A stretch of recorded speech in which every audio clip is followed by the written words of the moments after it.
2024년 5월의 어느 화창한 주말이었습니다.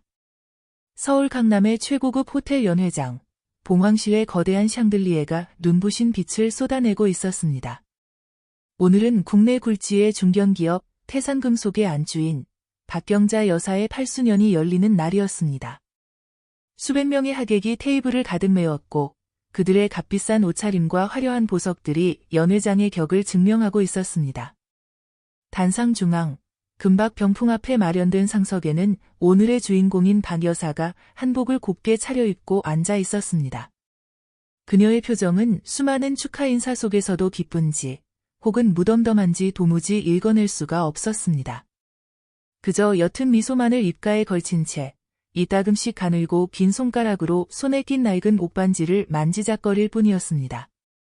그 옷반지는 박 여사가 30년 넘게 단 하루도 빼놓지 않았던 그녀의 분신과도 같은 물건이었습니다. 어머님. 아이고, 우리 어머님 오늘 너무 고우세요. 저기 국회의원 사모님 오셨는데 인사하셔야죠. 요란한 목소리의 주인은 큰며느리 윤희였습니다. 머리부터 발끝까지 명품 신상으로 휘감은 윤희는 오늘 연회의 실질적인 주최자처럼 행세하며 하객들 사이를 누볐습니다. 그녀는 연신 박 여사의 팔에 매달리며 살갑게 굴었지만 그 번들거리는 눈동자는 하객들의 인맥을 훑거나 혹은 시어머니 손가락의 옷반지 위를 끈질기게 맴돌았습니다. 반면 둘째 며느리인 수지는 그 화려한 연회장의 풍경 속에 거의 존재하지 않았습니다. 그녀는 연회장 구석, 주방으로 통하는 문 근처에서 드나드는 음식 접시들을 확인하고 있었습니다. 옅은 베이지색 정장 차림은 수수하다 못해 초라해 보였고 화장기 없는 얼굴에는 옅은 피로감마저 서려 있었습니다. 저기요. 7번 테이블에 갈비탕 아직 안 나갔어요. 확인 좀 해주세요. 수진이 호텔 직원에게 조용히 말했습니다. 그녀는 이런 날이면 늘 그랬듯 주인공의 가족이라기보다는 연회장의 그림자 같은 역할을 도맡았습니다. 30년을 그렇게 살아왔습니다. 하객 중 누구도 그녀가 이 집안의 둘째 며느리라는 사실을 먼저 알아채지 못했습니다. 연회가 무르익고 큰며느리 윤희가 마이크를 잡았습니다. 바쁘신 와중에도 저희 어머님의 8순을 축하해주러 오신 내외 귀빈 여러분. 정말 감사합니다. 저희 어머님이 복이 많으시죠? 하지만 저희 자식들에겐 어머님의 건강이 곧 재산입니다. 어머님, 오래오래 저희 곁에서 지금처럼만 건강하게. 윤희의 목소리가 감격에 겨운 듯 살짝 떨렸지만 그 말을 듣는 박 여사의 표정은 순간 차갑게 굳었습니다. 건강이 곧 재산이라는 말에 힘이 들어가는 것을 박 여사는 놓치지 않았습니다. 박 여사는 연설하는 큰며느리에게서 시선을 돌려 멀리 구석에서 여전히 서성이는 둘째 며느리 수진을 물끄러미 바라보았습니다. 그 시선을 느낀 것일까요? 윤희의 미소 띤 얼굴이 순간 경직되었지만 이내 더 과장된 웃음으로 하객들의 박수를 유도했습니다. 수진은 그저 고개를 숙인 채 빨리 이 지루하고 불편한 연회가 끝나기만을 바랄 뿐이었습니다. 그렇게 겉은 화려했으나 속은 서로 다른 욕망과 체념으로 얼룩진 8수년이 막을 내렸습니다. 그로부터 며칠이 지난 늦은 저녁이었습니다. 평창동에 위치한 박 여사의 대저택 거실은 연회의 소란이 거짓말이었던 것처럼 적막에 잠겨 있었습니다. 박 여사는 소파에 앉아 멍하니 켜져 있는 텔레비전을 응시하고 있었습니다. 그때 큰며느리 윤희가 요란한 핸드백을 들고 거실로 들어섰습니다. 어머님, 저 왔어요. 오늘 백화점 갔다가 어머님 생각나서 스카프 하나 사왔죠. 색깔 곱죠? 윤희가 꺼내든 것은 화려한 주황색 실크 스카프였습니다. 박 여사는 곁눈질로 스카프를 한번 쳐다볼 뿐 여전히 시선은 텔레비전에 고정되어 있었습니다. 어머님? 제 말 듣고 계세요? 박 여사가 천천히 고개를 돌렸습니다. 그리고는 아주 태연하고 무심한 목소리로 툭 내뱉었습니다. 그래. 명수가. 물 한 잔만 가져다 다오. 순간 거실의 공기가 얼어붙었습니다. 명수. 그 이름은 30년 전 방 여사가 사고로 잃은 첫째 딸의 이름이었습니다. 큰며느리 윤희의 얼굴에서 웃음기가 싹 가셨습니다. 그녀의 눈이 가늘어졌습니다. 그것은 걱정이나 슬픔이 아니었습니다. 무언가를 확인하고 무언가를 직감한 듯한 날카로운 빛이었습니다. 어머님. 저 윤희예요. 큰며느리요. 알아. 아는데 목이 말라서 그런다. 물 좀. 박 여사는 그렇게 말하며 다시 텔레비전으로 고개를 돌렸지만 윤희는 그 자리에 못 박힌 듯 서 있었습니다. 그때 주방에서 과일을 씻어 나오던 둘째 며느리 수진이 그 광경을 목격했습니다. 어머님, 물 여기 있습니다. 수진이 조용히 쟁반에 물을 받쳐 내밀었습니다. 박 여사는 수진을 한번 힐끗 보더니 아무 말 없이 물을 받아 마셨습니다. 어머님, 아까 명숙이라니요. 돌아가신 아가씨 이름? 수진이 걱정스럽게 말을 꺼내려던 찰나 윤희가 수진의 말을 거칠게 끊고 들어왔습니다. 동서. 뭘 그렇게 놀라? 어머님 연세에 그럴 수도 있지. 피곤하셔서 그런가 보다. 그치, 어머님? 윤희는 다시 과장된 미소를 지어 보였지만 그 눈은 여전히 박 여사의 반응을 살피고 있었습니다. 박 여사는 그저 피곤하구나. 들어가 쉬어야겠다. 라며 옷반지를 만지작거리며 자리에서 일어났습니다. 그날 밤 큰며느리 윤희는 자신의 남편이자 박 여사의 큰아들에게 전화를 걸어놨고 흥분된 목소리로 속삭였습니다. 여보. 아무래도 어머님. 이상해. 오늘 나한테 명숙이 언니 이름을 불렀어. 이거 혹시. 수지는 그 모든 대화를 모른 채 늦은 시간까지 주방에 남아 묵묵히 과일 껍질을 치우고 있었습니다. 그녀의 가슴 속에는 그저 명숙이라는 이름이 불러일으킨 30년 된 슬픔의 잔상만이 희미하게 떠다닐 뿐이었습니다. 불길한 그림자는 생각보다 빨리 드리워졌습니다. 며칠 뒤, 이른 아침부터 박 여사의 방에서 고성이 터져 나왔습니다. 이게 어디 갔어? 내 리모컨. 분명히 여기 뒀는데. 김 여사. 당신이 또 내 물건에 손댔지. 당장 안 내놔.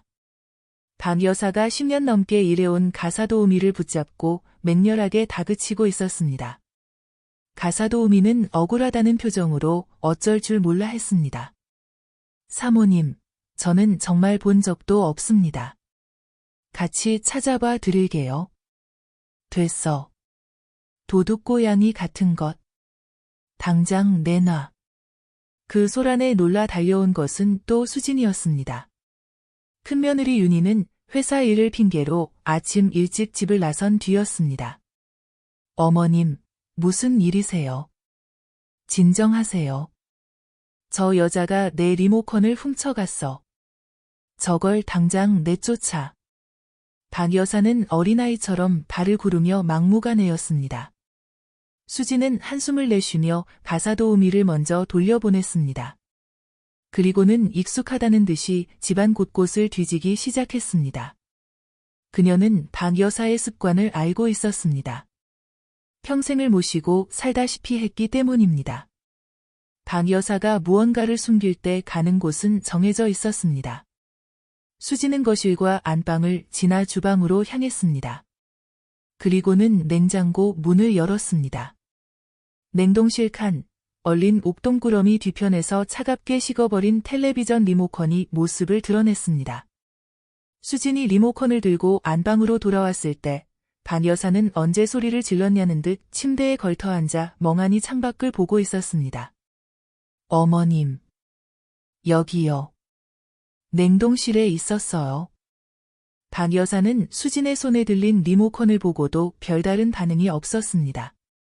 그저 낯선 물건을 보듯 잠시 바라보다가 다시 창밖으로 시선을 돌렸습니다. 그래. 거기 있었구나. 그 무심한 대답에 수지는 처음으로 가슴이 쿵 하고 내려앉는 것을 느꼈습니다. 이것은 단순한 건망증이 아니었습니다. 그리고 그날 오후 결정적인 사건이 터졌습니다. 내 옷반지. 내 옷반지가 없어졌어. 내 명수기 반지. 이번에는 리모컨 따위와는 비교도 되지 않는 방 여사의 절규였습니다. 그녀는 자신의 방을 온통 뒤집어 엎으며 울부짖고 있었습니다. 화장대 서랍은 모두 열려 있었고 보석함은 바닥에 나뒹굴었습니다. 내 명수기 유품. 그걸 누가 가져갔어? 수진이냐? 윤이냐? 아니면 김 여사냐? 당장 찾아내. 방 여사는 이성을 잃은 듯했습니다. 마침 볼 일이 있어 들렀던 큰며느리 윤희가 그 광경을 목격했습니다. 그녀는 어머, 어머하며 호들갑을 떨었지만 그녀의 눈은 방 여사를 돕는 척하며 방 안의 다른 귀중품들을 재빨리 훑고 있었습니다. 수지는 차분하게 방 여사를 진정시키려 애썼습니다. 어머님, 어제 주무시기 전에도 끼고 계신 거 봤어요. 분명 이 근처에 있을 거예요. 잃어버리신 게 아니에요. 시끄럽다. 내가 뭘 안다고. 내 딸 유품이야. 그걸 잃어버릴 리가 없어. 누가 훔쳐간 거야? 방 여사는 수진의 손을 매몰차게 뿌리쳤습니다. 수진은 굳은 표정으로 잠시 생각에 잠겼습니다. 그리고는 아까 리모컨을 찾았던 것처럼 주방으로 향했습니다.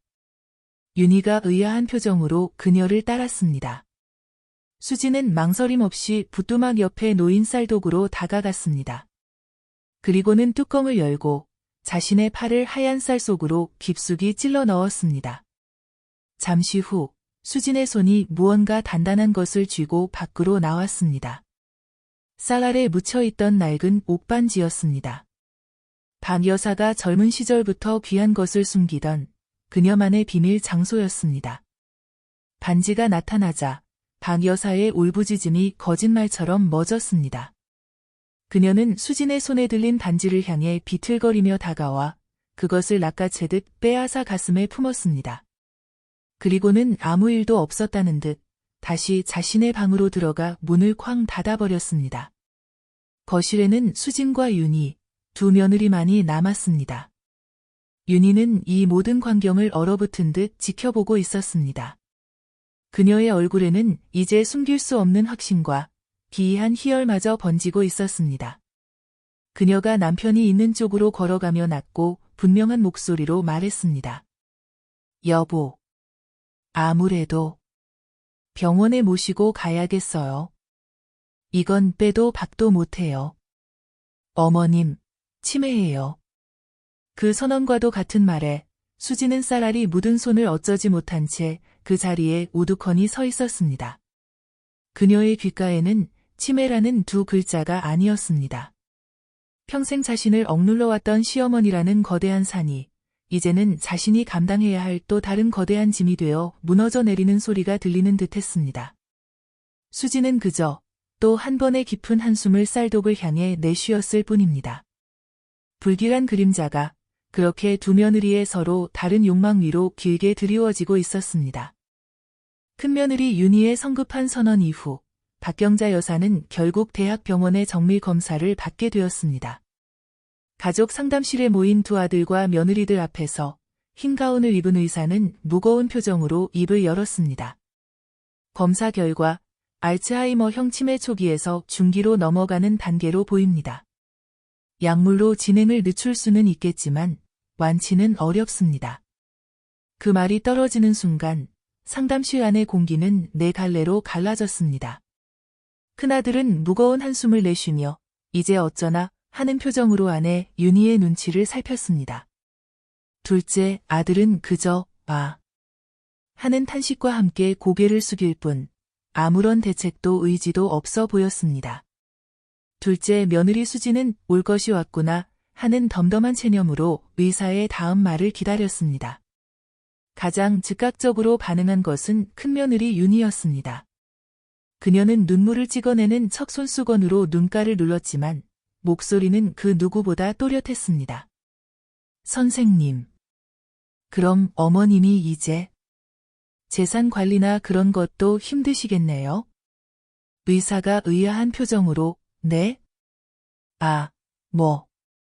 인지 능력이 저하되시면 그럴 수 있습니다. 라고 대답하자 윤희는 기다렸다는 듯이 남편을 닥달했습니다.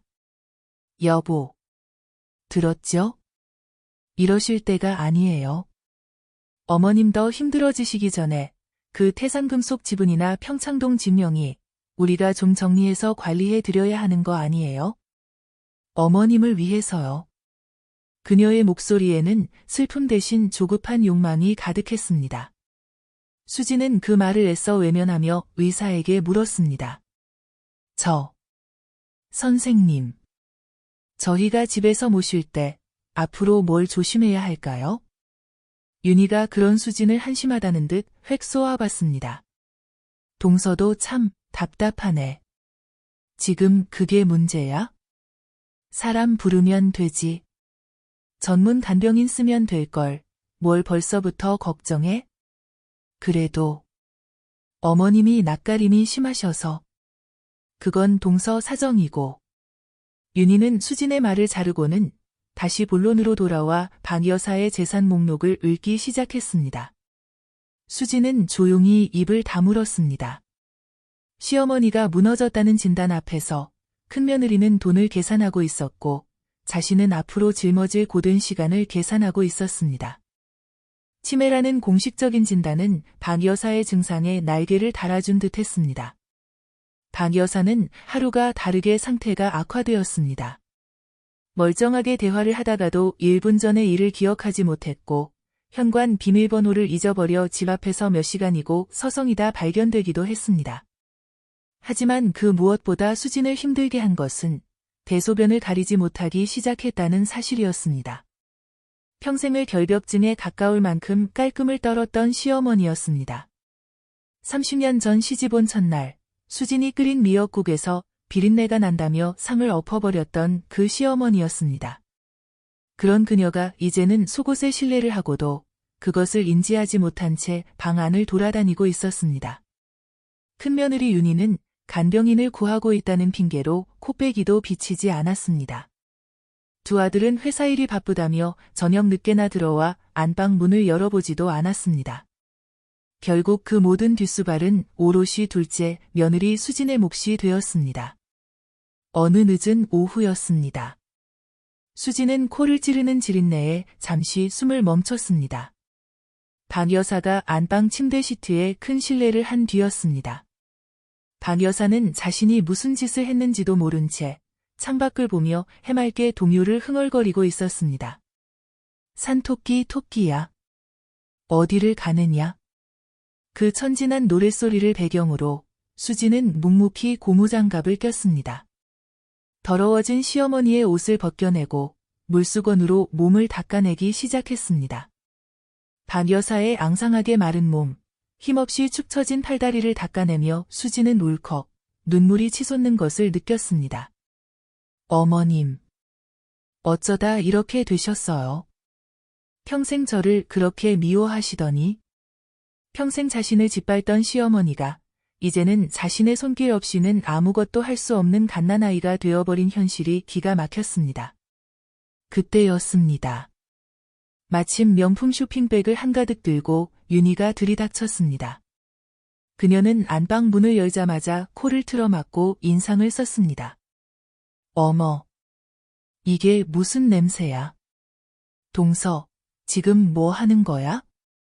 사람 불러서 치우라니까 왜 직접 하고 있어? 집안의 냄새 베개. 수지는 땀으로 젖은 머리카락을 쓸어 올리며 대꾸했습니다.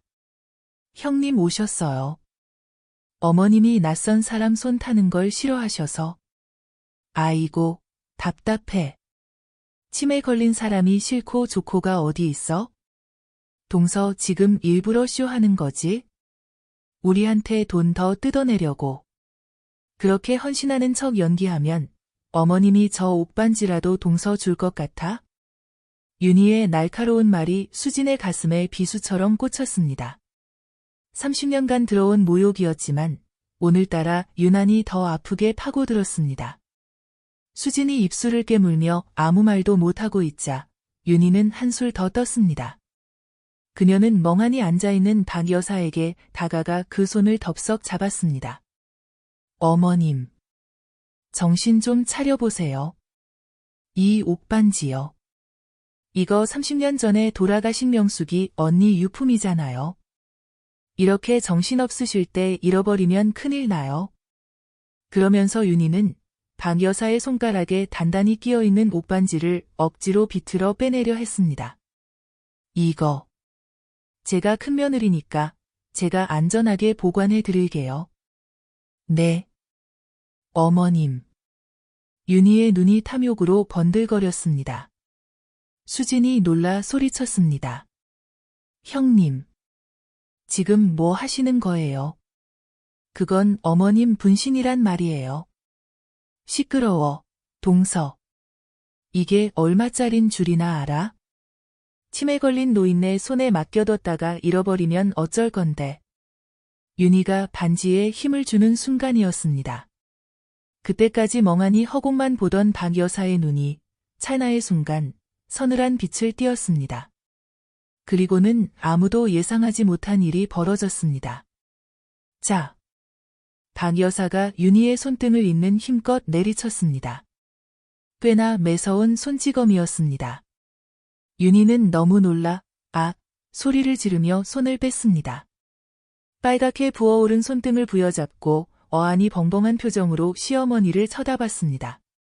박 여사는 다시 초점 없는 눈으로 돌아와 있었습니다. 하지만 그 옥반지를 낀 손으로는 자신을 닦아주던 수진의 옷소매를 본능적으로 꽉 붙들었습니다. 그리고는 겁에 질린 아이처럼 중얼거렸습니다. 명수가. 저리 가라. 저리 가라고 해. 윤희는 그 모습의 모욕감으로 얼굴이 시뻘개졌습니다. 뭐? 명숙이? 어머님이 정말 노망이 나셔도 단단히 나셨네. 날 보고 죽은 딸이라니. 동서, 똑똑히 봤지? 어머님이 이제 날 때리기까지 해. 이건 안 되겠어. 당장 법적으로 조치해야지. 원. 윤희는 자신이 들고 온 쇼핑백들을 팽개치듯 들고는 두고 봐 라는 말을 남기고 방을 뛰쳐나갔습니다. 안방에는 다시 지독한 정적과 냄새만이 남았습니다. 수진은 여전히 자신의 옷소매를 붙잡고 있는 시어머니의 마른 손을 내려다보았습니다. 그리고 그 손가락에서 위태롭게 빛나고 있는 낡은 옥반지를 바라보았습니다. 자신을 향한 모욕과 시어머니에 대한 연민, 그리고 알 수 없는 혼란스러움. 수진은 끓어오르는 설움을 삼키며 다시 젖은 물수건을 집어들었습니다. 갈등은 이제 피할 수 없는 현실이 되어 두 며느리의 목을 조여오고 있었습니다. 시어머니 박 여사가 큰며느리 윤희의 손등을 내리쳤던 그날 저녁, 평창동 대저택의 거실에는 싸늘한 전운이 감돌았습니다. 윤희는 빨갛게 부어오른 자신의 손등을 남편과 시동생 앞에 내보이며 금방이라도 눈물을 쏟아낼 듯 목소리를 높였습니다. 보셨죠, 아주버님. 동서도 봤지? 어머님이 날 때리셨다고요. 치매가 이렇게 무서운 거예요. 사람을 못 알아보고 폭력적으로 변하시고. 전 무서워서 저 방에 못 들어가겠어요. 그녀의 분노는 시어머니를 향한 것이 아니라 마치 기다렸다는 듯이 간병의 의무에서 벗어나려는 선언처럼 들렸습니다. 큰아들은 아내의 성화에 못 이기는 척 헛기침만 해댔습니다. 둘째 며느리 수지는 지친 얼굴로 입을 열었습니다. 형님. 어머님이 형님을 때리려던 게 아니라 그 옥반지를. 뭐? 옥반지? 그럼 나는 맞아도 싸다는 거야? 동서, 지금 말이 심하네. 됐어요. 난 몰라요. 저렇게 폭력적인 분을 어떻게 집에서 모셔요? 당장 요양원 알아봐요. 여보, 난 오늘부터 친정가 있을 테니까 그런 줄 알아요. 윤희는 그렇게 쓰기를 받고는 팽개쳤던 명품 가방을 들고 현관을 나서 버렸습니다. 쾅 하고 닫히는 문소리가 거실을 울렸습니다. 모든 시선이 이제 둘째 며느리 수진에게로 향했습니다. 수진의 남편, 박 여사의 둘째 아들이 아내의 눈치를 보며 머뭇거리다 입을 열었습니다. 여보, 형수님이 저렇게까지 하시는데 당신이라도 어머니 좀 잘 좀. 수진은 남편을 바라보았습니다. 잘 좀이라는 말이 무슨 뜻인지 몰라서가 아니었습니다. 30년을 함께 산 남편은 위기의 순간에 단 한 번도 아내의 편이 되어준 적이 없었습니다. 그는 언제나 이렇게 한 발 물러서서 모든 짐을 아내의 등 위에 올려놓고는 잘 좀 부탁한다는 말로 도망치곤 했습니다. 알겠어요. 당신들은 어서 들어가세요. 어머님 저녁 식사 챙겨드려야 하니까. 수진의 그 한마디에 두 아들은 마치 면죄부라도 받은 사람들처럼 안도하며 각자의 방으로 뿔뿔이 흩어졌습니다. 넓고 화려하지만 이제는 텅 비어버린 거실에 수진 홀로 남겨졌습니다. 그날부터 박 여사에 대한 모든 책임은 완벽하게 수진 혼자의 몫이 되었습니다. 큰며느리는 약속대로 집을 나갔고 두 아들은 요양원을 알아본다는 핑계로 아침 일찍 출근해 밤늦게 돌아왔습니다. 시어머니의 방을 일부러 피하는 것이 역력했습니다. 수진의 하루는 시어머니의 상태에 맞춰 조각나 버렸습니다. 새벽 3시면 어김없이 박 여사는 잠에서 깨어났습니다. 명수가. 우리 명숙이. 어디 갔어? 엄마가 가잖아. 박 여사는 잠옷바람으로 복도를 헤매며 30년 전에 죽은 딸의 이름을 목 놓아 불렀습니다. 그때마다 수진은 잠에서 깨어나 달려가야 했습니다. 어머님, 저기 계시잖아요. 방에 계셔야죠. 밤이 깊었어요. 내가 누군데 날 막아. 저리 비켜. 우리 명숙이 저기 길 건너에 있는데. 비가 오는데 우산도 없이 서 있는데. 박 여사는 헛것을 보며 울부짖었고 수진은 그런 시어머니를 아이 달래듯 안아 다시 방으로 모셔야 했습니다. 뜬 눈으로 밤을 새우는 날이 부지기수였습니다. 식사 시간은 더한 고역이었습니다. 수진이 정성껏 죽을 쑤어 바치면 박 여사는 숟가락을 쳐다보지도 않았습니다. 안 먹어. 이거 맛없어. 내가 나 독약 타서 죽이려는 거지. 내가 다 알아. 어머님, 제발요. 이거 드셔야 약도 드시죠. 네. 싫다니까. 저리 치워. 명숙이가 끓여준 미역국 아니면 안 먹어. 수진은 결국 숟가락을 내려놓고 박 여사 앞에 무릎을 꿇었습니다. 어머님. 명숙 아가씨는 30년 전에 하늘나라 갔어요. 기억 안 나세요? 그 말을 하는 순간 박 여사의 울부짖음이 멎었습니다. 초점 없던 눈이 수진을 똑바로 쳐다보았습니다. 그리고는 잠시, 아주 잠시 옛날의 그 서슬퍼런 박 여사의 눈빛이 돌아왔습니다. 뭐라고? 내가 지금 뭐라고 했어?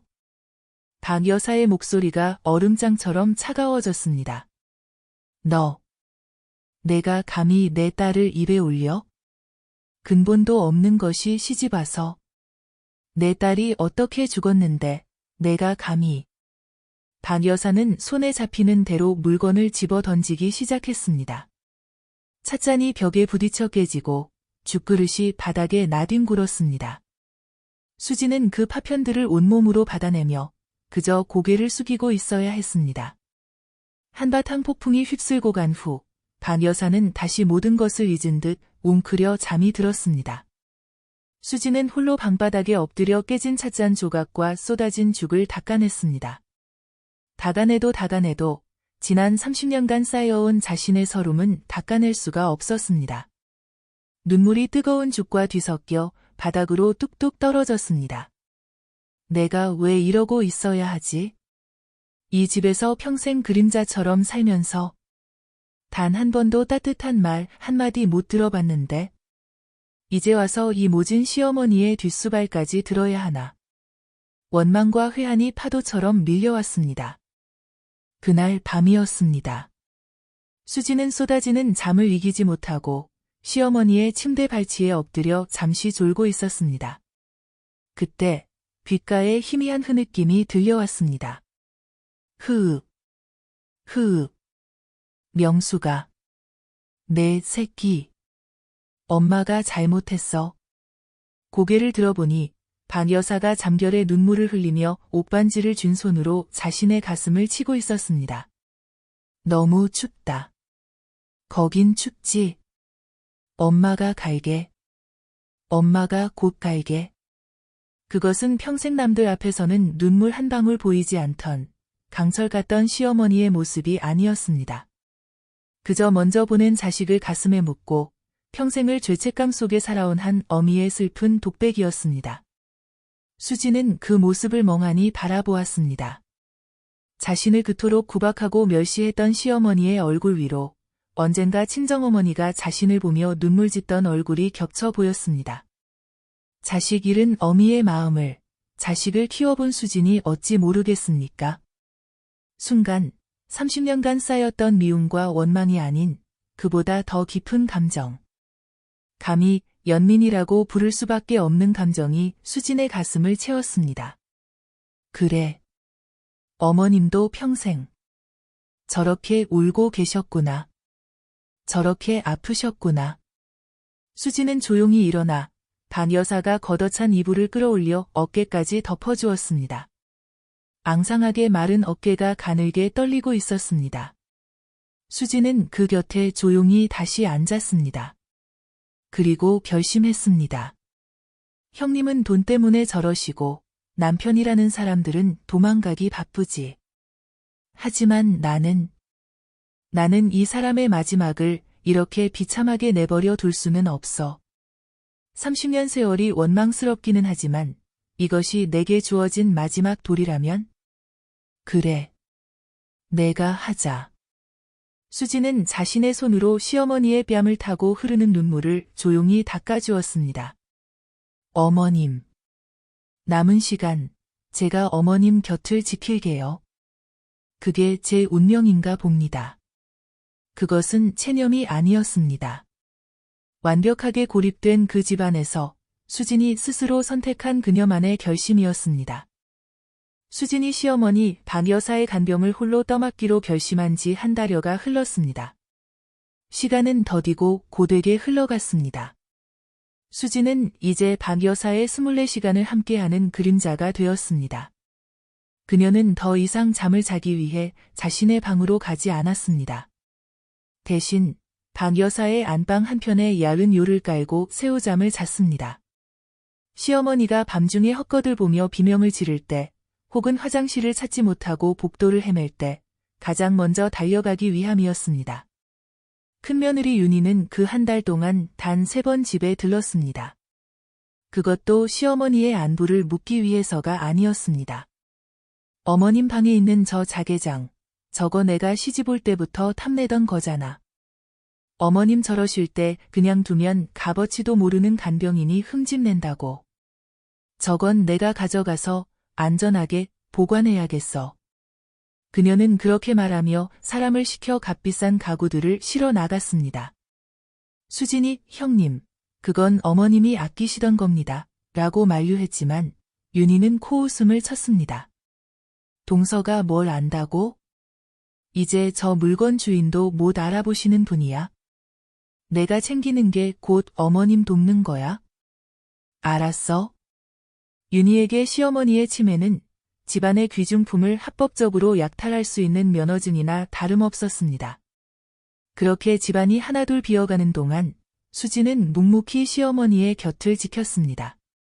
그날도 수지는 앙상하게 마른 박 여사의 팔다리를 주무르고 있었습니다. 치매 환자는 근육이 쉽게 굳는다는 의사의 말을 기억했기 때문입니다. 박 여사는 대부분의 시간을 멍하니 창밖을 보거나 알아들을 수 없는 말을 중얼거리며 보냈습니다. 그런데 그날따라 박 여사의 중얼거림이 유난히 또렷하게 수진의 귀에 들려왔습니다. 명수가. 안 돼. 비 오는데. 거기 서 있으면. 차가. 또 죽은 딸을 찾는구나 하고 넘기려던 수진은 다음 말에 귀를 의심했습니다. 은인인데. 빚을 져서. 내가 꼭 갚아야 하는데. 수진이. 아니지. 박 여사는 갑자기 고개를 세차게 저으며 혼란스러워했습니다. 수진이라는 자신의 이름이 왜 죽은 명숙 아가씨의 이름과 함께 나오는지 수진은 도무지 이해할 수가 없었습니다. 평생 자신을 구박만 하던 시어머니가 자신에게 빚을 졌다니. 그럴 리가 없었습니다. 내가 잘못 들었을 거야? 치매 환자가 하는 말을 고지곳대로 들으면 어떡해? 수진은 애써 고개를 저었지만 수진이 빚을 져서 라는 그 알 수 없는 말이 가슴 한편에 작은 가시처럼 박혔습니다. 며칠 뒤 윤희의 탐욕은 턱 밑까지 차올랐습니다. 그녀는 이제 집안의 물건을 빼돌리는 것만으로는 성에 차지 않았습니다. 이 집의 가장 큰 재산인 평창동 대저택의 명의가 아직도 치매에 걸린 시어머니의 이름으로 되어 있다는 사실이 그녀를 초조하게 만들었습니다. 여보, 언제까지 이렇게 손 놓고 있을 거야? 어머님이 저렇게 정신없으실 때 저 둘째 것, 수진, 이 무슨 짓을 할 줄 알고. 당장 요양원에 보내야 한다니까. 윤희는 남편들을 닥달해 결국 사설 요양병원의 상담사들을 집으로 불러들였습니다. 건장한 남자 직원 2명까지 대동한 모습은 상담이라기보다는 강제 집행에 가까웠습니다. 어머님, 더 좋은 데로 모시려고요. 공기도 좋고 전문 간병인들이 24시간 돌봐드린다잖아요. 윤희가 박 여사의 팔을 잡아 끌며 말했습니다. 수지는 그 앞을 필사적으로 가로막았습니다. 형님, 이러시면 안 돼요. 어머님 낯선 곳 가시면 더 불안해하세요. 제가 모실 수 있다니까요. 비켜, 동서. 이게 다 동서가 어머님 감싸고 도니까 일이 이 지경이 된 거야? 어머님 재산 노리고 지금 쇼하는 거 내가 모를 줄 알아? 윤희가 수진을 거칠게 밀어붙였습니다. 그 순간 뒤에서 모든 것을 묵묵히 지켜보고 있던 한 사람이 있었습니다. 박 여사가 시집올 때부터 이 집의 꾸준히를 도맡아온 40년 경력의 김 집사였습니다. 그는 박 여사의 남편, 즉 수진의 시아버지가 돌아가신 후에도 유일하게 박 여사의 곁을 지켜온 충직한 사람이었습니다. 김 집사는 박 여사가 치매 진단을 받은 이후로 큰며느리 윤희가 벌여온 모든 약탈과 만행을 침묵 속에서 지켜보고 있었습니다. 그리고 그 모든 핍박 속에서도 묵묵히 박 여사의 대소변을 받아내며 밤낮으로 곁을 지키는 둘째, 며느리 수진의 진심 또한 보고 있었습니다. 윤희가 남자 직원들에게 눈짓을 하며 박 여사를 강제로 끌어내려던 찰나였습니다. 김 집사가 수진의 앞을 막아서며 짐짓 아무렇지도 않다는 듯이 말했습니다. 작은 사모님. 안방 서랍장 맨 아래 칸이 며칠 전부터 뻑뻑해서 잘 안 열립니다. 혹시 모르니 열쇠로 한번 확인해 보셔야겠습니다. 그는 그렇게 말하며 자신의 바지 주머니에서 낡은 열쇠꾸러미 하나를 꺼냈습니다. 그리고는 윤희가 보지 못하는 각도로 그중 가장 작고 오래된 황동 열쇠 하나를 수진의 손에 재빨리 쥐어주었습니다. 수진은 그 차가운 금속의 감촉에 놀라 김 집사를 바라보았습니다. 김 집사는 아무 말 없이 눈빛으로 안방의 붙박이장 쪽을 가리켰습니다. 그것은 단순한 서랍장 열쇠가 아니었습니다. 박 여사의 침실, 그 가장 깊숙한 곳에 숨겨진 작은 개인 금고의 열쇠였습니다. 박 여사가 죽은 남편 외에는 아무에게도 그 존재를 알리지 않았던 집안의 모든 비밀이 잠들어 있는 마지막 보루였습니다. 아니, 이 영감탱이가 지금 누굴 막아서. 비켜요. 윤희가 김 집사까지 밀치며 소리쳤습니다. 지금 당장 모셔가요. 어서. 형님. 수지는 손안에 든 작은 열쇠를 꽉 움켜쥐었습니다. 이 열쇠가 무엇을 의미하는지는 몰랐습니다. 하지만 이것이 지금 이 아수라장에서 시어머니를 지킬 유일한 무기일지도 모른다는 직감이 스쳤습니다. 수지는 결심했습니다. 김 집사가 자신에게 이 열쇠를 건넨 이유, 그리고 시어머니가 잠결에 중얼거렸던 그 비밀스러운 말들의 의미를 반드시 밝혀내야 했습니다. 지금 뭐 하시는 겁니까? 당장 이분들 내보내세요. 큰며느리 윤희가 김 집사를 향해 악을 쓰는 사이 남자 직원들이 머뭇거리며 방 여사의 팔을 잡으려 했습니다. 방 여사는 겁에 질려 명수가를 외치며 발버둥 쳤습니다.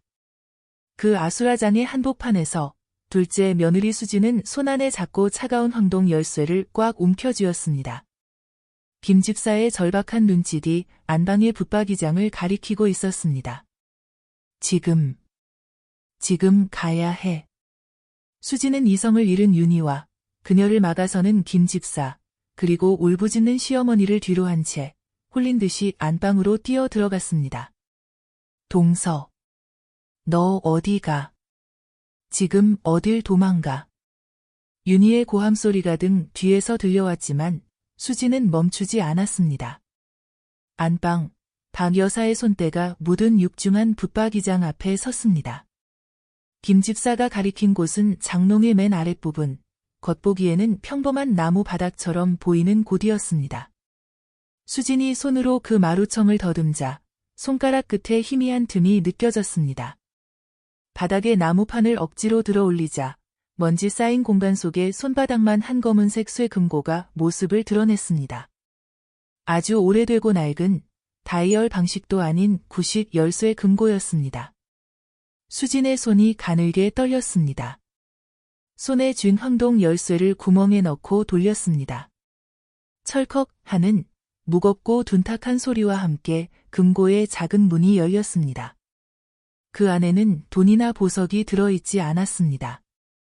대신 낡고 두꺼운 서류 봉투 하나와 빛바랜 비단 주머니 하나가 전부였습니다. 수지는 마른 침을 삼키며 먼저 서류 봉투를 꺼내 들었습니다. 봉투 위에는 아무것도 적혀 있지 않았습니다. 떨리는 손으로 봉투의 매듭을 풀고 안에 내용물을 꺼냈을 때 수지는 자신의 눈을 의심했습니다. 그것은 30년 전 수진의 친정아버지가 사업 실패로 졌던 사채 빚문서 원본이었습니다. 그리고 그 뒤로는 지난 20년간 매달 300만 원씩 박경자의 이름으로 정체를 알 수 없는 계좌에 입금된 은행 거래 내역서들이 빼곡히 쌓여 있었습니다. 마지막 장에는 그 모든 빚이 3년 전에 완제되었음을 증명하는 변제 확인서가 붙어 있었습니다. 수진의 머릿속이 하얗게 비어버렸습니다. 이게 왜 여기에? 친정이 망했을 때 시댁에 손 벌릴 염치도 없어 끙끙 앓던 자신을 방 여사는 내년 친정은 근본도 없이 망하기까지 했느냐며 모질게 구박했었습니다. 그 모욕을 견디며 수지는 남편 몰래 식당 일을 해가며 번 돈으로 친정 빚을 갚아왔다고 생각했습니다. 아니, 갚아오고 있었습니다. 아직도 원금이 한참 남아있다고 생각했습니다. 그런데 시어머니가 평생 자신을 벌레 보듯 하던 그 시어머니가 20년 전부터 몰래 단 한 번도 티내지 않고 그 거대한 빚을 대신 갚아주고 있었던 것입니다. 수지는 숨이 막혀오는 것 같았습니다. 머리를 한 대 세게 얻어맞은 듯 멍한 상태로 그녀는 홀린 듯 옆에 있던 비단 주머니로 손을 뻗었습니다. 주머니를 열자 그 안에서 나온 것은 아주 작은 흑백 사진 한 장과 머리카락 한 줌, 그리고 부러진 옥 조각 하나였습니다. 사진 속에는 10살 남짓되어 보이는 한 소녀가 수줍게 웃고 있었습니다. 그리고 그 소녀의 가느다란 네 번째 손가락에는 지금 박 여사가 끼고 있는 것과 똑같은, 아니, 지금 박 여사가 끼고 있는 바로 그 옥반지가 끼워져 있었습니다. 명수. 30년 전 사고로 잃은 박 여사의 첫째 딸이었습니다. 수지는 그제야 깨달았습니다. 그 옥반지가 왜 그토록 시어머니에게 중요했는지. 그것은 단순한 패물이 아니라 죽은 딸의 마지막 흔적, 그 자체였던 것입니다. 수진이 빚을 져서 내가 꼭 갚아야 하는데. 시어머니가 잠결에 중얼거렸던 그 말들이 퍼즐 조각처럼 맞춰지기 시작했습니다. 하지만 왜 자신에게 빚을 졌다고 한 것일까? 왜 20년간 자신을 모질게 구박하면서 뒤로는 이런 엄청난 은혜를 베풀고 있었던 것일까? 찾았다. 동서, 너 지금 거기서 뭐 하는 거야?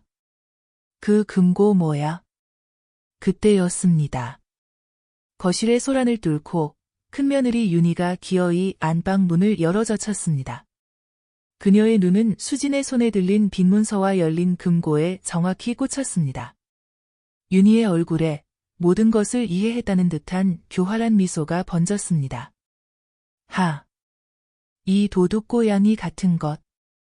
내가 그럴 줄 알았지. 어머님 치매 걸린 틈을 타서 이제는 하다 금고까지 털어? 너, 당장 그거 안 내놔.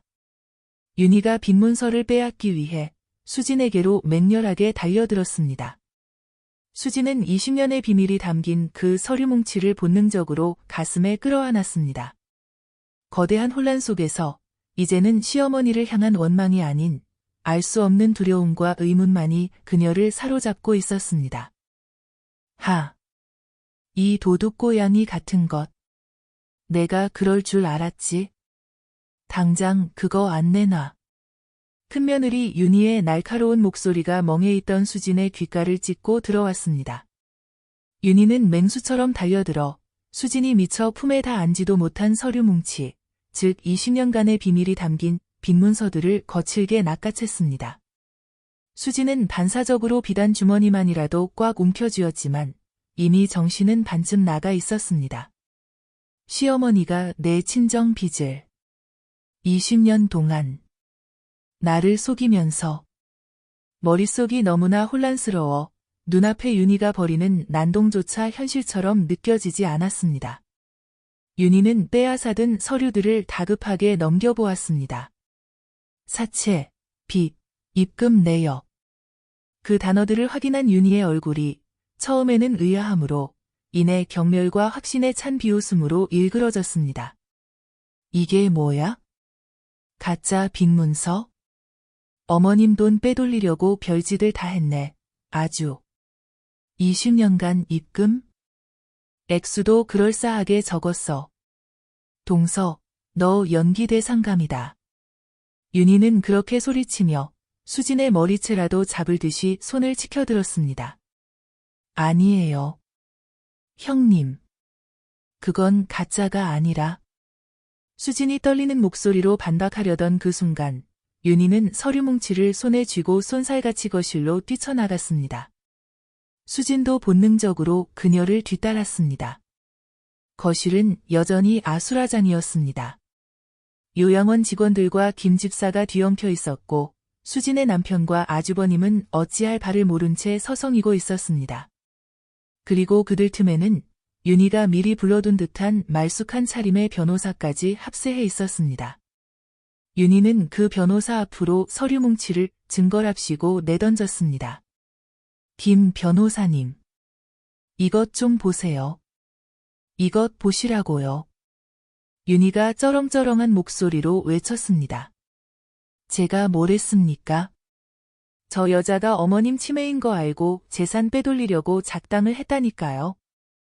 지금 막 어머님 개인 금고를 털다가 저한테 들켰어요. 여기 자기가 어머님한테 돈 받을 거라도 있는 것처럼 가짜 빈문서까지 만들어서 모든 시선이 순식간에 수진에게로 쏠렸습니다. 경멸, 의심, 그리고 당혹감. 수진은 억울함에 숨이 턱 막혔습니다. 아닙니다. 그건 가짜가 아니에요. 제 친정 빈문서예요. 어머님이 갚아주고 계셨던 거라고요. 수진은 자신이 무슨 말을 하는지도 모른 채 그저 진실을 외쳤습니다. 하지만 그 외침은 그 자리에 있는 누구에게도 진실로 들리지 않았습니다. 오히려 치매 노인의 재산을 노린 파렴치한 며느리의 마지막 발악처럼 들릴 뿐이었습니다. 윤희가 코웃음을 치며 받아쳤습니다. 뭐? 어머님이? 평생 동서를 벌레 보듯 하던 어머님이? 동서 친정 빚을? 푸하하. 지나가는 개가 웃겠네. 동서, 거짓말을 하려거든 좀 그럴싸하게 해야지. 어머님이 너한테 빚을 졌다고? 저 금고에 있는 돈이 다 내 거라고 우기고 싶었겠지. 변호사가 차가운 표정으로 안경을 고쳤으며 말했습니다. 작은 사모님. 이 서류의 진위 여부를 떠나서 지금 사모님의 개인 금고를 무단으로 개방하신 겁니까? 그건 김 집사님이 열쇠를 주셔서. 수진이 다급히 김 집사를 바라봤지만 김 집사는 이미 큰아들의 매서운 눈초리에 입이 막혀버린 뒤였습니다. 변호사가 고개를 저으며 말했습니다. 상황이 아주 심각해졌습니다. 사모님의 재산 보호를 위해서라도 큰 사모님 말씀대로 한정후견인 지정 절차를 즉각 개시해야겠습니다. 이 서류들은 절도 및 사문서 위조 혐의의 증거 자료로 제가 확보하겠습니다.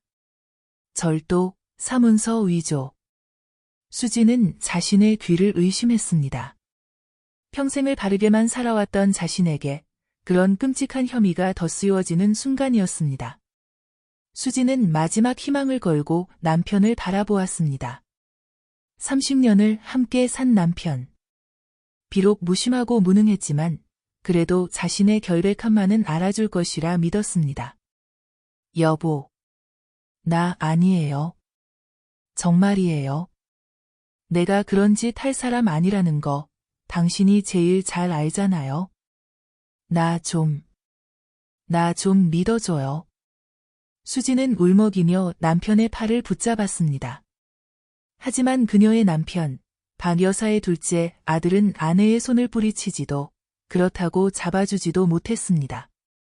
그는 형님의 서슬퍼런 눈빛과 변호사의 단호한 말투, 그리고 아내의 절박한 눈물 사이에서 갈팡질팡하다 결국 가장 비겁한 선택을 했습니다. 그는 아내의 눈을 피했습니다. 수진 씨. 남편이 힘겹게 입을 열었습니다. 형님 말이 아주 틀린 것도 아니잖아. 어머니 금고를 당신이 왜 열어? 그리고 어머니가 당신 친정 빚을 갚아줬다는 게 그게 말이 된다고 생각해? 당신 정말 돈 때문에 그런 거야? 그 말이 수진의 가슴을 관통했습니다. 세상이 무너져 내렸습니다. 차라리 모욕을 당하고 뺨을 맞는 것이 나았습니다. 30년을 함께 산 남편이 자신의 진심을 의심하는 것도 모자라 자신을 돈 때문에 그런 짓을 한 파렴치한 여자로 몰아세우는 그 눈빛. 수지는 붙잡았던 남편의 팔을 스르르 놓았습니다. 온몸에 힘이 빠져나갔습니다. 아, 끝이구나. 이 집에서 내 편은 아무도 없었구나. 평생을 헌신했던 시댁에서 그녀는 완벽하게 고립되었습니다. 20년간 시어머니가 베풀어온 그 비밀스러운 은혜는 되려 자신을 절도범으로 모는 가장 날카로운 칼날이 되어 돌아왔습니다. 이보다 더 잔인한 함정이 또 있을까요? 그녀의 절망을 확인한 큰며느리 윤희의 입가에 승리의 미소가 번졌습니다. 봤죠? 다들. 제 서방님도 저렇게 말하잖아요. 저 여자는 이제 한패가 아니에요. 그냥 도둑이지. 윤희가 요양원 직원들에게 다시 소리쳤습니다. 이제 방해꾼도 사라졌으니 당장 어머님 모시고 가세요. 어서요. 저 여자랑 단 1초도 한 공간에 두기 싫으니까. 안 됩니다. 사모님. 김 집사가 마지막 힘을 다해 막아섰지만 건장한 남자 직원 2명을 당해낼 수는 없었습니다. 직원들이 죄송합니다 라는 말과 함께 겁에 질려 울부짖는 박 여사를 휠체어에 태우려 팔을 붙들었습니다. 수지는 그 모든 광경을 마치 영혼이 빠져나간 사람처럼 멍하니 바라보고 있었습니다. 남편의 배신으로 인해 그녀는 더 이상 시어머니를 지킬 힘도 자신의 결백을 주장할 힘도 남아있지 않았습니다. 그녀는 그 자리에 스르르 주저앉았습니다. 바닥에 차가운 대리석 기운이 온몸으로 퍼져왔습니다. 유일하게 그녀의 손에 남은 것. 아까 금고에서 움켜쥐었던 작은 비단 주머니. 그 안에 든 옷반지를 낀 소녀 명숙의 빛바랜 사진 한 장만이 이 끔찍한 절망 속에서 그녀의 유일한 진실이었습니다. 자, 어서 모시고 가세요. 저 도둑고양이, 수진, 가 또 무슨 짓을 할지 모르니까. 큰며느리 윤희의 승리에 찬 목소리가 거실을 쩌렁쩌렁 울렸습니다. 요양원 직원들은 더 이상 망설일 이유가 없다는 듯 죄송합니다. 라는 의례적인 말과 함께 휠체어에 앉은 박경자 여사의 양팔을 단단히 붙들었습니다. 박 여사는 텅 빈 눈으로 허공을 보며 명수가 라는 이름만 희미하게 불렀습니다. 둘째 며느리 수지는 차가운 대리석 바닥에 주저앉은 채 그 모든 광경을 멍하니 올려다보고 있었습니다. 30년을 바친 남편에게 돈 때문에 그런 거냐는 비수를 맞은 그녀의 영혼은 이미 산산조각이 나 있었습니다.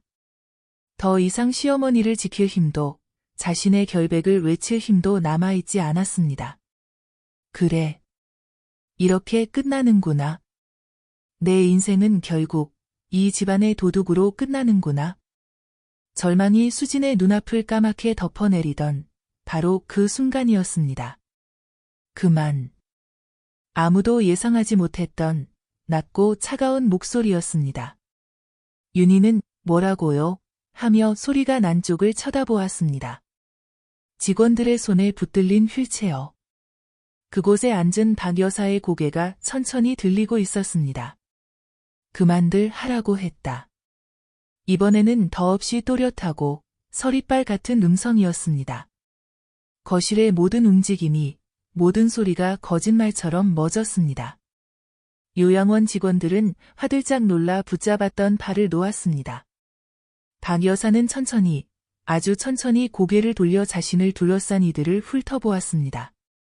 며칠 전까지만 해도 초점 없이 흐려져 있던 그 눈이 지금은 마치 수십 년 묵은 칼날처럼 날카롭고 차갑게 빛나고 있었습니다. 그리고 박 여사는 휠체어의 팔걸이를 짚고 스스로의 힘으로 꼿꼿하게 일어섰습니다. 그녀는 치매 환자가 아니었습니다. 어머님? 지금. 어떻게? 가장 먼저 경악한 것은 큰며느리 윤희였습니다. 그녀는 마치 유령이라도 본 사람처럼 얼굴이 하얗게 질려 뒷걸음질 쳤습니다. 박 여사는 자신의 한복 매무새를 추스르며 가장 먼저 윤희를 향해 한 걸음 다가섰습니다. 그 위험에 윤희는 자기도 모르게 히익 소리를 내며 주춤했습니다. 박 여사가 입을 열었습니다. 윤희야. 내 큰며느리야. 네, 어머님. 내가 30년 전에 죽은 내 딸, 명숙이 유품인 저 자개장을 내년이 며칠 전에 실어 갈 때 내가 모를 줄 알았더냐. 내 팔순 잔치에서 건강이 곧 재산이라며 내 눈을 똑바로 보던 그 탐욕스러운 눈빛도 내가 모를 줄 알았느냐. 어머님. 그게 아니라. 내가 치매 연기를 시작한 첫날, 명수가 한마디 불렀을 때 내년에 그 눈빛이 걱정이 아니라 희열에 차 번들거리던 것도 내가 다 지켜보고 있었다. 박 여사의 목소리는 조용했지만 그 안에는 천둥과도 같은 분노가 담겨 있었습니다. 그녀는 시선을 돌려 아내 뒤에 숨어 벌벌 떨고 있는 큰아들을 쏘아보았습니다. 그리고 너, 내 큰아들놈. 내 어미가 미쳤는지 아닌지보다 내 마누라가 훔쳐갈 자개장이 더 중요했던 놈, 넌 내 아들 자격도 없다. 그녀는 다시 바닥에 주저앉아 이 모든 광경을 믿을 수 없다는 듯이 바라보는 둘째 며느리, 수진에게로 시선을 옮겼습니다. 아니, 수진의 곁에서 아내의 눈을 피하고 있는 자신의 둘째 아들을 향했습니다. 그리고 너, 내 둘째 놈. 수진의 남편이 화들짝 놀라 고개를 들었습니다. 내 놈은 더 나빠. 내 놈은 비겁한 놈이야. 30년을 내 곁에서 밥해주고 내 부모 봉양한 조강지처를 저 돈에 미친 형수년 말 한마디에 도둑으로 몰아? 내가 그러고도 사내냐? 어머니. 그게 아니라 저는 닥쳐라. 박 여사는 그들을 향해 일갈한 뒤 드디어 바닥에 쓰러져 있는 수진을 향해 천천히 다가섰습니다. 수진은 여전히 넋이 나간 상태였습니다. 지금 이 상황이 현실인지 꿈인지 분간이 가지 않았습니다. 박 여사가 자신의 앞에 멈춰 섰습니다. 수진아. 박 여사가 처음으로 딸을 부르듯 다정한 목소리로 그녀의 이름을 불렀습니다. 수진의 어깨가 가늘게 떨렸습니다. 너는 나를 원망하고 있겠지?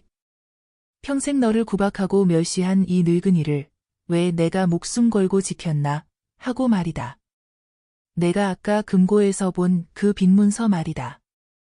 박 여사는 수진이 꽉 움켜쥐고 있던 비단 주머니를 가리켰습니다. 그 안에 든 명숙이 사진도 보았겠지. 내 딸, 명숙이. 30년 전 그 비 오던 날 트럭에 치여 길바닥에서 피를 흘리며 죽어가던 내 딸 말이다. 윤희를 비롯한 모든 가족들이 숨을 죽였습니다. 그것은 집안에서 금기시된 비극적인 과거였습니다. 박 여사의 목소리가 처음으로 가늘게 떨리기 시작했습니다. 그때 모두가 그냥 지나쳤다. 하지만 웬 처녀 하나가 비를 쫄딱 맞으며 달려와 자기가 입고 있던 비싼 외투를 벗어 내 딸의 상처를 지혈했어. 구급차가 올 때까지 1시간을 그 처녀는 내 딸의 손을 붙잡고 괜찮다, 괜찮다 울어주었지. 의사가 그랬다. 그 처녀가 아니었으면 나는 내 딸의 임종도 못 지켰을 거라고. 수진의 눈이 커졌습니다. 설마. 박 여사가 수진의 눈을 똑바로 바라보며 말했습니다. 그때 내가 선을 보러 내 앞에 나타났을 때 내가 얼마나 놀랐는지 아느냐. 내 딸의 은인. 내가 평생을 찾아 헤맨 그 처녀가 바로 내 둘째 며느리가 되겠다고 내 앞에 앉아 있었다. 어머님. 그래. 나는 너를 곁에 둬야 했다. 내 딸 목숨의 빚을 갚아야 했으니까. 하지만 차마 내 자존심에 내 딸을 살려줘서 고맙다는 말이 나오질 않더구나. 그래서 너를 모질게 대했다. 너를 구박하고 멸시해서라도 내 곁에 너를 묶어두고 싶었다. 그것이 내가 내 은인에게 빚을 갚는 방식이었다. 거실은 물을 끼얹은 듯 조용했습니다. 오직 박 여사의 목소리와 수진의 참았던 울음이 터지는 소리뿐이었습니다.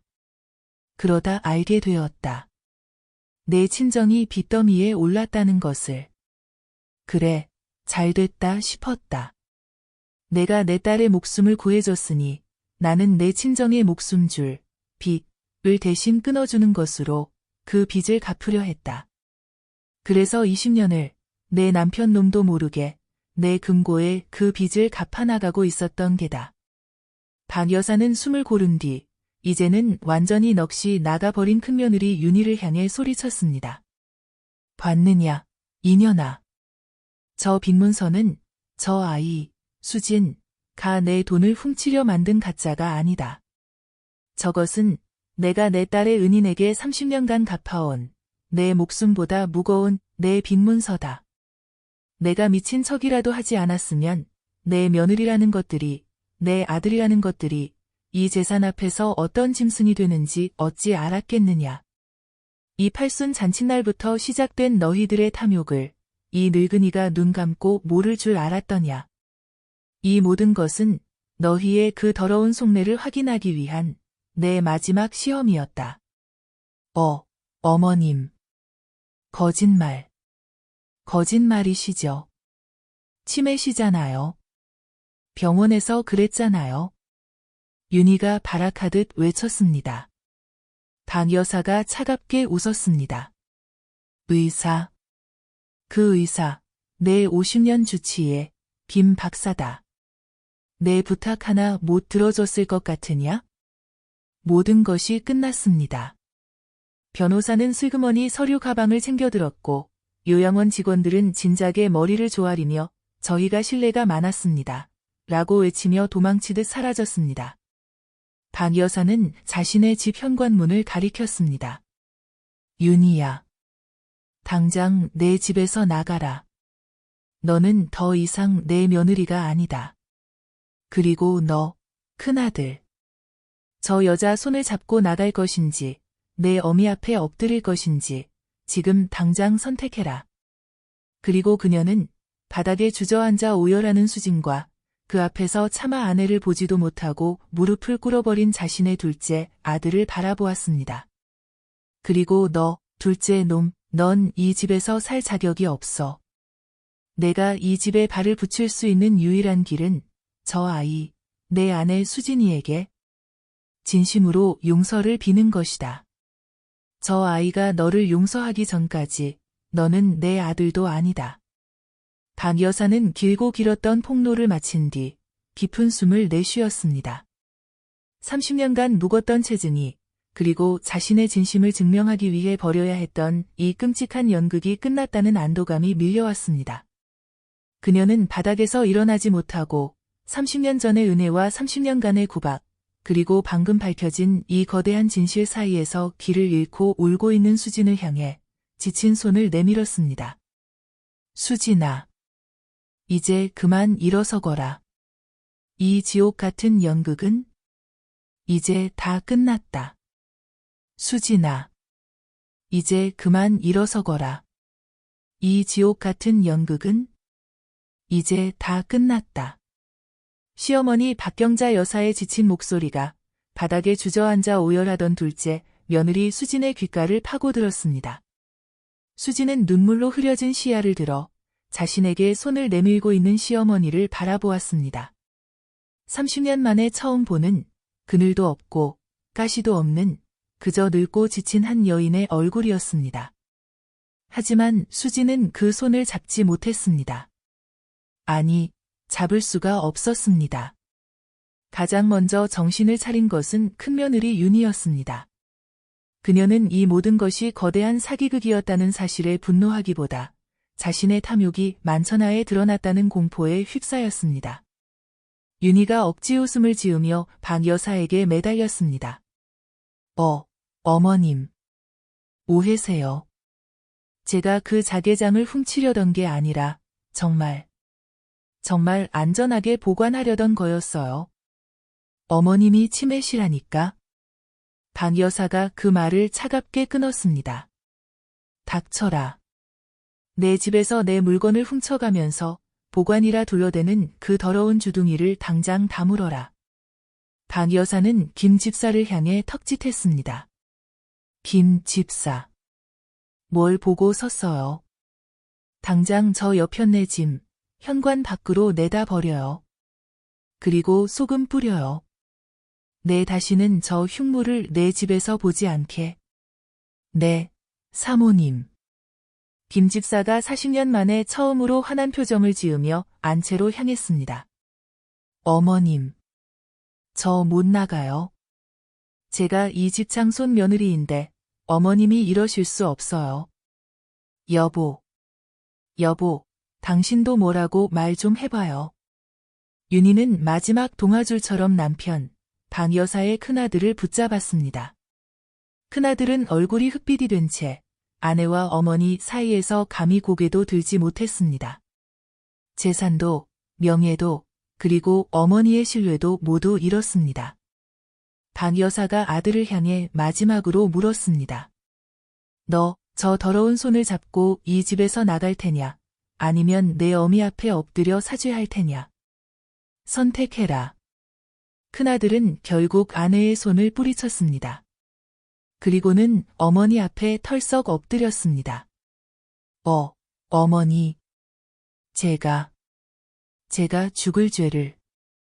그 모습을 본 윤희는 이 집에서 자신이 얻어갈 것은 아무것도 남지 않았음을 직감했습니다. 그녀의 얼굴에서 매달리던 표정이 사라지고 순식간에 악독한 저주가 피어올랐습니다. 잘들 해보세요. 이 사기꾼 집안. 늙은이나 젊은 것들이나 다 짜고 치는 고스톱에 나만 놀아났네. 당신, 남편, 도 똑같아.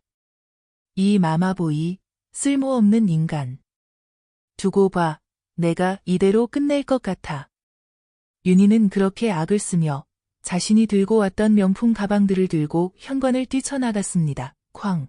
하고 문이 닫히는 소리가 거실을 울렸지만 아무도 그녀를 잡지 않았습니다.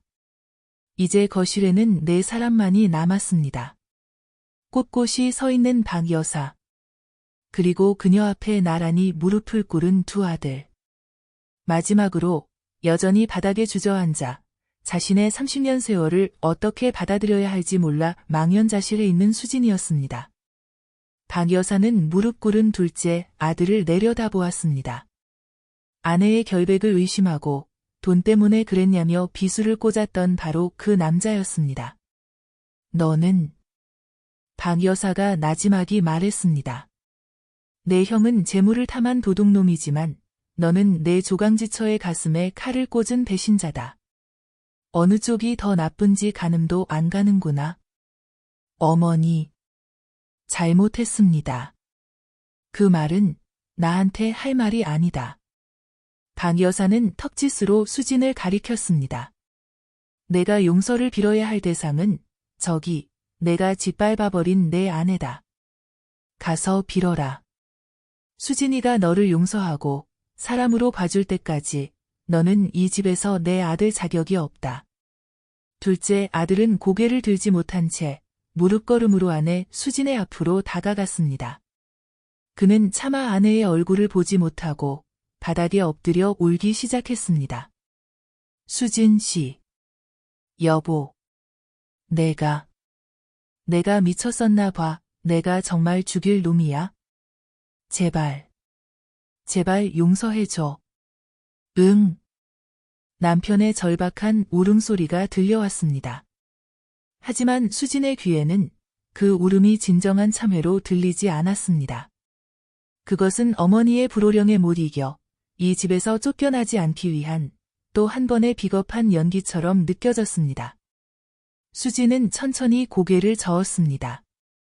그리고는 쉰 목소리로 입을 열었습니다. 그만해요. 당신의 그 용서해 달라는 말. 이젠 지긋지긋해요. 수진 씨. 당신이 정말 날 믿었다면?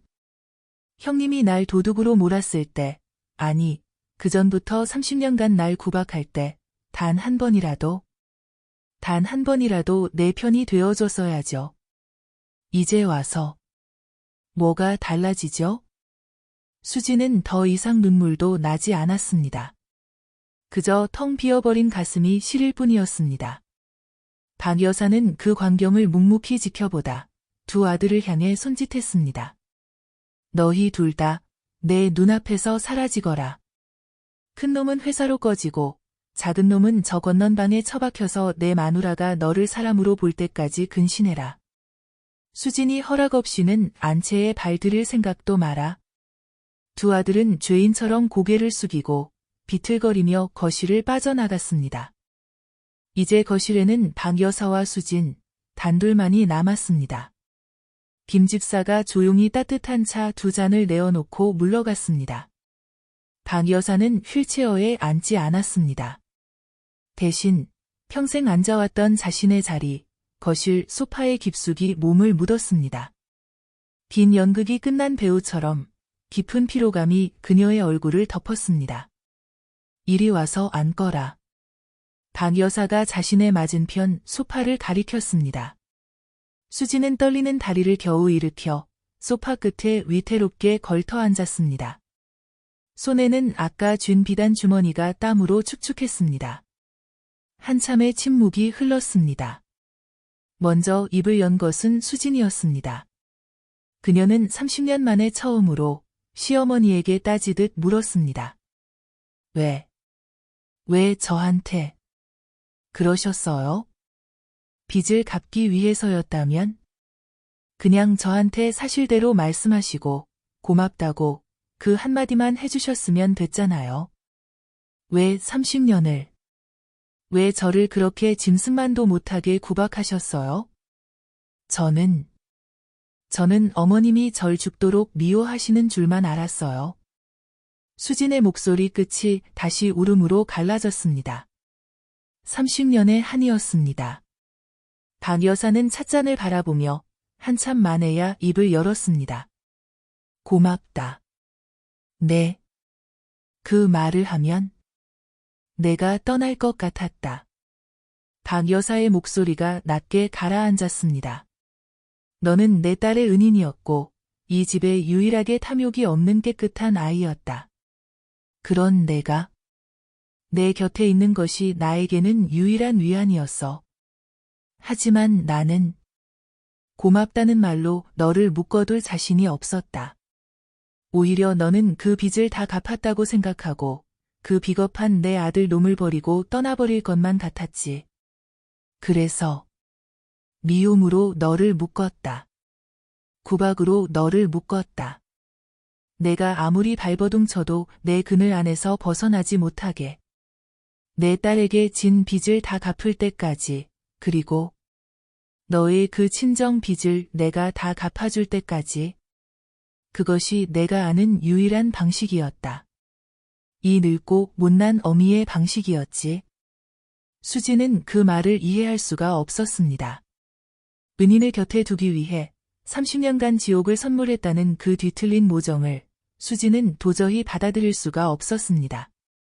수진이 울부짖었습니다. 그럼 제 30년은 뭡니까? 어머님의 그 이상한 죄책감 때문에 저는 제 청춘을, 제 자존심을 이 집에서 다 짓밟히며 살았어요. 그것도 모르고 어머님이 돌아가시면 이 지옥이 끝날까? 그런 흉한 생각까지 하면서 버텼는데 박 여사는 수진의 그 원망을 피하지 않고 그대로 받아냈습니다. 그래. 안다. 내가 다 안다. 너에게 몹쓸 짓을 했다. 나는 내 딸을 살려준 은인에게 평생을 지옥 속에 살게 한 죄인이다. 내가 너에게 용서를 빌 자격도 없는 년이다. 박 여사는 그렇게 말하며 자신의 손가락에 끼어있던 낡은 옥반지를 바라보았습니다. 그녀가 30년간 단 하루도 빼지 않았던 죽은 딸 명숙의 유품이었습니다. 박 여사는 그것을 천천히 아주 힘들게 비틀어 빼내기 시작했습니다. 반지를 빼낸 손가락 마디에는 30년의 세월만큼 깊게 팬 하얀 자국이 남아 있었습니다. 그녀는 자리에서 일어나 울고 있는 수진의 앞으로 다가왔습니다. 그리고는 수진의 거칠어진 왼손을 잡았습니다. 이것은 죽은 내 딸의 것이었다. 박 여사가 수진의 네 번째 손가락에 그 차가운 옥반지를 천천히 끼워주었습니다. 내 딸을 살려준 내가 이 반지의 진짜 주인이었다. 30년이 걸려서야 겨우 제 주인을 찾아가는구나. 수지는 자신의 손가락에 끼워진 옥반지를 내려다보았습니다. 30년간 자신을 억눌러왔던 시어머니의 상징, 그토록 원망스러웠던 그 반지가 이제는 자신의 손에 은혜의 징표로 끼워져 있었습니다. 박 여사가 수진의 손을 따뜻하게 감싸 주었습니다. 수진아, 내 며느리야. 아니, 내 딸아. 30년간 정말 고생 많았다. 미안하다. 그리고 정말 고맙다. 30년 만에 처음 듣는 그 말. 고맙다.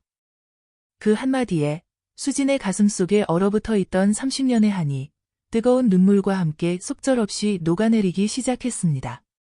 그녀는 옷반지를 낀 손으로 얼굴을 감싸고 아이처럼 소리내어 울었습니다.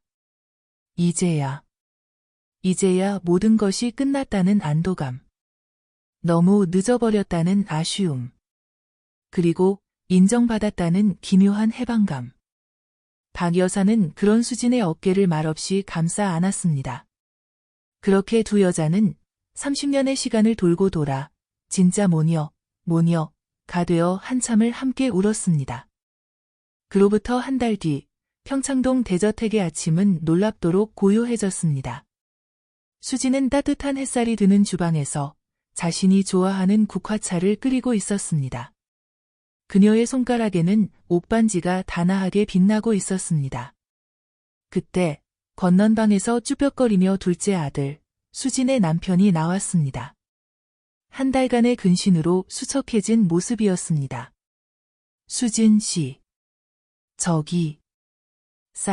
쌀독에 쌀이 다 떨어진 것 같아서 내가 시켜놓을까? 그는 아내의 눈치를 살피며 어떻게든 용서받기 위해 집안일을 찾고 있었습니다.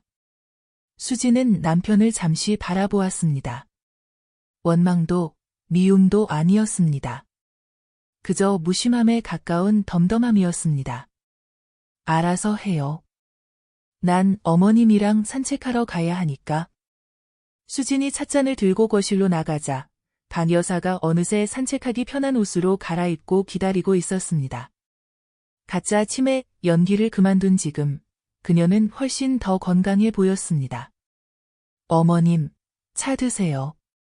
날씨가 참 좋네요. 그래. 저 시끄러운 것들, 큰며느리와 아들들, 이해 없으니 집안이 조용해서 살 것 같다. 박 여사가 차를 한 모금 마시고는 수진의 남편을 힐끗 보며 혀를 찼습니다. 저 칠칠치 못한 놈, 쌀 하나 제대로 시킬 줄 아나 모르겠다. 수진아, 너 저놈 용서해 줄 생각이냐? 수진은 남편을 바라보며 옅은 미소를 지었습니다. 글쎄요. 30년은 걸리지 않을까요? 그 말에 박 여사가 30년 만에 처음으로 소리내어 크게 웃었습니다. 하하하. 그래, 30년은 무슨. 한 60년은 더 굴려야지. 가자, 딸아. 오늘 정원에 장미가 예쁘게 피었다더구나. 수진은 네, 어머님 하고 대답하며 박 여사의 팔을 다정하게 부축했습니다. 두 여자는 지난 30년의 그늘을 뒤로하고 눈부신 아침 햇살이 가득한 정원을 향해 천천히 걸어 나갔습니다. 그들 뒤로 남편이 쌀을 주문하기 위해 휴대폰을 들고 쩔쩔매는 모습이 보였지만 두 사람의 발걸음을 멈추게 하지는 못했습니다. 가짜 치매 연극은 끝났지만 진짜 가족의 이야기는 이제 막 시작되고 있었습니다.